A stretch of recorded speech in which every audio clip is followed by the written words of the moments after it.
out here on the vehicle, this is the back of the mounting plate. You'll see the little tabs. These will align with the grill. You simply find the center, center it up.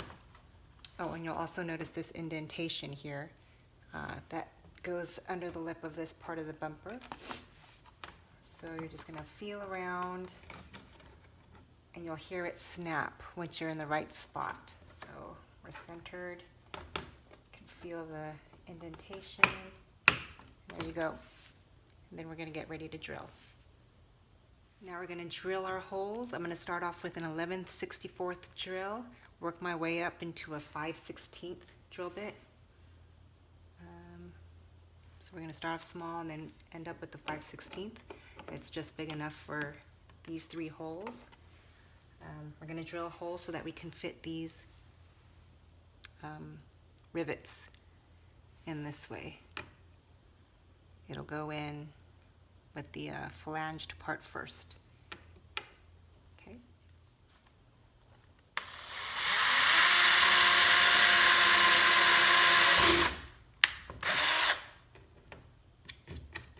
I've drilled the pilot holes and now I'm doing the final drill with the 5/16 drill bit.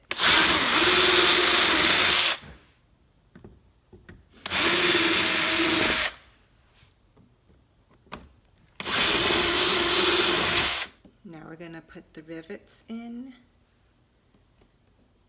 This side goes in first. You're going to have to give it a nice little push or tug, right? And you see this part sticks out. All right, so I don't know how important it is to have this centerpiece pushed in all the way and fleshed. I know that I've seen other instructions saying that you can put this little in, push it in, but I was having a really hard time doing it. So I am just going to simply pop them off. Well, not simply, but maybe I have to use a tool or something,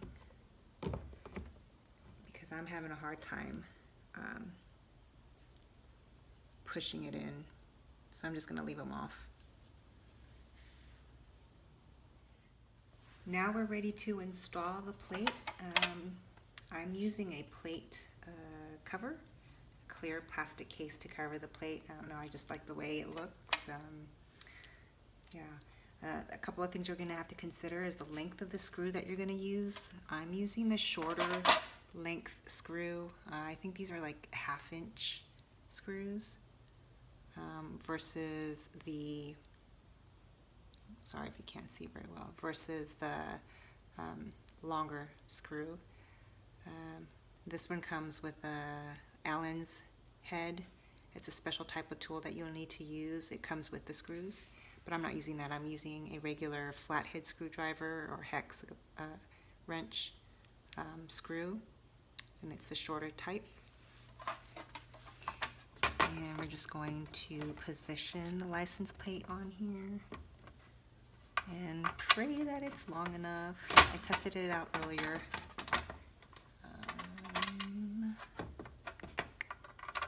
Just line it up.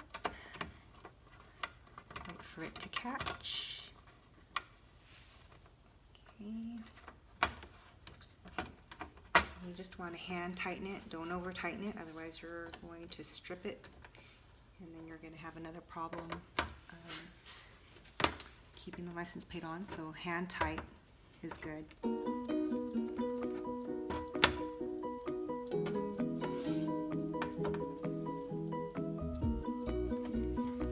Give it a good little wiggle, and if it feels secure enough,